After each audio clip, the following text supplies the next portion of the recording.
സ്വാഗതം. ലൈസൻസിംഗ് ബോർഡിൻ്റെ പുതിയ അറിയിപ്പ് വന്നിട്ടുണ്ട്. അറിയിപ്പ് ഇതാണ്: 2025 അപ്രൻറ്റീസ് രജിസ്ട്രേഷനുള്ള അവസാന തീയതി മാർച്ച് 31 വരെയായി പുതുക്കി നിശ്ചയിച്ചിരിക്കുന്നു.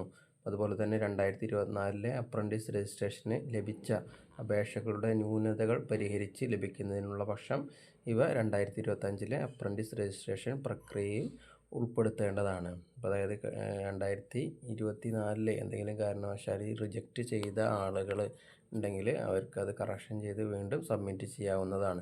അപ്പോൾ അതുപോലെ തന്നെ 2025 അപ്രൻറ്റീസ് രജിസ്ട്രേഷന് ലഭിച്ച അപേക്ഷകളുടെ ന്യൂനതകൾ പരിഹരിച്ച് ലഭിക്കേണ്ട അവസാന തീയതി ഏപ്രിൽ 20 നിങ്ങൾ നൽകിയ അല്ലെങ്കിൽ രജിസ്റ്റർ ചെയ്ത സമയത്ത് എന്തെങ്കിലും ഡിഫക്റ്റുകൾ ഉണ്ടെങ്കിൽ അവ കറക്റ്റ് ചെയ്ത് സബ്മിറ്റ് ചെയ്യേണ്ട ലാസ്റ്റ് ഡേറ്റ് ഏപ്രിൽ 20. അപ്പോൾ അതുപോലെ തന്നെ 2025 അപ്രൻറ്റീസ് രജിസ്ട്രേഷനുള്ള എല്ലാ അപേക്ഷകളും ജില്ലാ ഇലക്ട്രിക്കൽ ഇൻസ്പെക്ടർ ഏപ്രിൽ 30 അകം അംഗീകാരം നൽകേണ്ടതാണ്. അപ്പോൾ ഇതാണ് പ്രധാനപ്പെട്ട മാറ്റങ്ങൾ വരുന്നത്. ഇപ്പോൾ മാർച്ച് 31 വരെ വയർമാൻ അപ്രൻറ്റീസ് രജിസ്ട്രേഷനുള്ള തീയതി എക്സ്റ്റെൻഡ് ചെയ്തിട്ടുണ്ട്. അപ്പോൾ ഇനിയും ചെയ്യാത്തവരുണ്ടെങ്കിൽ എത്രയും പെട്ടെന്ന് തന്നെ ഈ കാര്യങ്ങൾ ശ്രദ്ധിക്കേണ്ടതാണ്.